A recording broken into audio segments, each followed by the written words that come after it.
तो सांग मैंने जदि आपणकर गुईठी फाटिबार समस्या अच्छी ताल आज वीडियो देखूँ आज आपण सहित बहुत सुंदर होम रेमेडी शेयर करी जहाँफल आपणकर गुईठी फाटिबार समस्या तो दूर हम ता सहित जॉइंट पेन भी जब आपणकर होमती आंठू गंठी गुईठी यह सब आपणकर पेन रोचे भी आपणकर रिलीफ पाइपर। तो ये देखो प्रथम कौन करेंगे अदा गोटे इंच ने आ दुईटा देसी पियाज ने मैंने जोटा को उली कहते छोट पियाज गुड़ाक आपटा ने आदि नाखे कौन करेंगे ना जो रेड कलर माने पियाजटा कलर गुड़े लाल लाल पियाज आसे से पियाज आपण मैंने नहीं गोटे छोट पियाजटे ये देखो प्रथम कौन करें पियाजर आदार चोपा को आपण मैंने काढ़ी ने। तो सांग मैंने आज होम रेमेडीटा बहुत ही सुंदर नाचुराल पूरा आपण मानकर होम रेमेडी जोटा कि आमर कह जाए कि जॉइंट पेन किंबा गुईठी फाटिबा समस्या दूरेबा बहुत सुंदर टिप्सटा।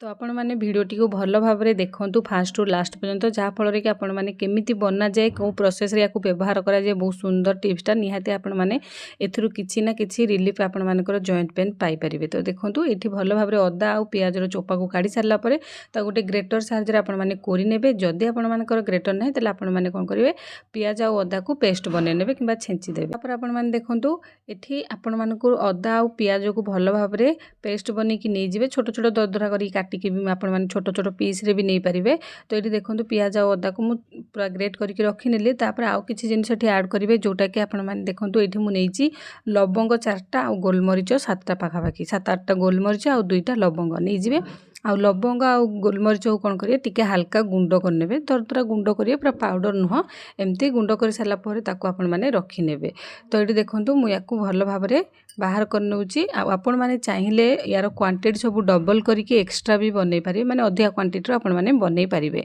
एठी देखंतु भल भाव में याकू नै सारा पर आपण माने गोटे छोट पैन ने बेसी भी बड़ जगह नेबेन जेहेतु कम जिनस करे छोट जिनस रे कले भल होबा। छोट पैन आपण माने सब को दे देबे दे सारा पर आपण माने इथरे तेल देबे केउ तेल देबे। तो देखंतु इथरे सोरिष तेल देबे जेहेतु जॉइंट पेन जदि आपण मानकर ठंडा समस्या रो होउची ताले सोरिष तेल दियंतु सोरिष तेलटा ही बेस्ट रहइबो। आ जदि आपण माने शीत दिन बनउछन तो निहाती दियंतु सोरिष तेल जदि गरम दिन बनउछन सोरिष तेल किंबा नडिया तेल भी दे पारिबे किंतु एठी सोरिष तेलटा बेस्ट रहइबो। तो सोरिष तेल दे सारा पर इथरे देबे आपण माने जो हमर रहउची कर्पूर को गुंड करिकि गोटे 2 पिंच आ हळदी गोटे पिंच पर पाखापाखि दे देबे देइकि आ कोन करे भल भाव में फुटै नेबे। एपरी भाव में आपण माने गैस रे बसैकी भल भाव में फुटेबे जेमती आपण मानकर सबू जेमती फ्लेवर गुड़ाक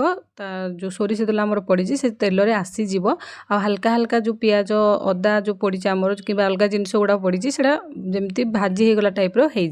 से आपण मैंने देखिपारे कलर चेंज हो कलर चेंज होगले जानीपारे कि ये भल भाव में रेडी होगला। आ सहित थोड़ा धीमा आंच रे बनइबे हाई फ्लेम रे देके आपण माने फुटै देबेनी धीमा धीमा आंच रे आपण माने 5-2 मिनिट पाखापाखि जेतिकी समय लागुची से हिसाब से आपण माने याकू बनइबे। देखंतु एपरी गुळे देबे गोळेकी हल्का हल्का याकू धीमा आंच रे कम चूल्हा जो पटे जळुची गैस रो सेही छोट बड़ चूल्हा रे आपण माने बसैकी याकू 5 मिनिट 2-4 मिनिट जेतिकी आपनको पैन को देखिकी पतला हेतले जल्दी हे जो मोटा हेतले टाइम लागिवो। तो धीरे धीरे आपण माने बसैकी 5 मिनिट याकू फुटांतु फुटै सारला परे आपण माने देखि परिबे सब भल भाव में कड़ा भलिया भाजी जाइतबे तो जानिबे हेई गलानी आ बेसी भी पोड़ीबेनी याकू कोन करिवे एमती साइड करनेबे अधिका पोड़ीबेनी जेमती कड़ा भलिया भाजी हे गला परे आपण माने याकू ठंडा करनेबे। एठी देखंतु एटा ठंडा हे सारला परे एबे आपण माने कोन करिवे गोटे गिना नै जिबे आ सेइतरे 2 चमच अट्टा देबे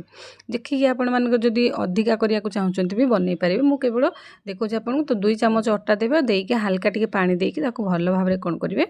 यार गोटे डो बनै देबे जेमती नॉर्मल आमे अट्टा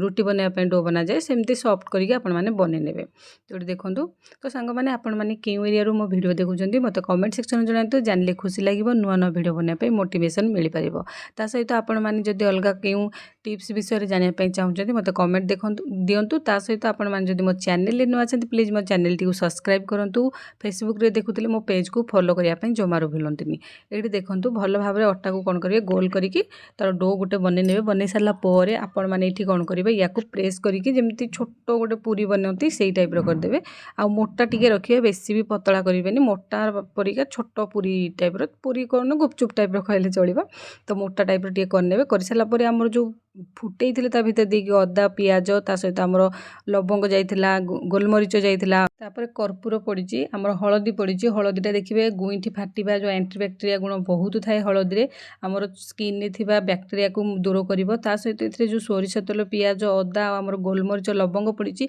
एहा आपण मानकर जॉइंट पेन को रिलीफ देबो जॉइंट पेन कमेबारे बहुत ही सहायता करिवो। तो ये देखंतु एई टाइप रो बनै सारला पर आपण माने गुइठी रे जदि आपण माने गुइठी फाटुछि ताले गुइठी रे एई टाइप रो याकू लगेइ नेबे राति रे लगेइकी हल्का कौन करेंगे गोटे कपड़ा ता ऊपर एमती देदेवे जमती कभर होइकी रहिबो सेटा खसी पड़िबोनी। तो आपण माने कौन करेंगे गोटे कपड़ा को देके आपण माने टाइट करिकी रखिबे आउ याकू 2-3 घंटा राति लगेइकी रखंतु कि राति सारा सोईकी एमती लगेइकी सोई पड़ंतु देखिबे गुइठी फाटिबार समस्या आपण मानकर दूर हबो। ता सहित गंठी गोड़ा जदि आपण मानकर पेन होतबो से पेन रु भी आपण मानकर रिलीफ मिलिबो आपण मानकर जॉइंट पेन जमा भी होबनी। आउ तापर रहिला जो तेलटा आमे रखिले बनेइकी एगुडा तो एमती व्यवहार करिवे ता सहित आपण माने जो तेल थिबो से तेल को आपण मानकर जॉइंट पेन रे लगांतु जेमती आपनकर आंठू जॉइंट पेन होउची किबा आपण माने बैक साइड पेन होउची किबा आपण मानकर कोहुणी जोठी भी आपण मानकर जॉइंट पेन होउची याकू लगांतु देखिबे आपण मानकर पेन पूरा पूरी भल भाबरे भल होई जिवो आपण मानकर जॉइंट पेन जमा भी हेबनी। ता सहित एमती गुइठी रे लगेइकी तापर आपण मानकर गुइठी को भल भाबरे सफा करंतु डस्ट जेमती रहे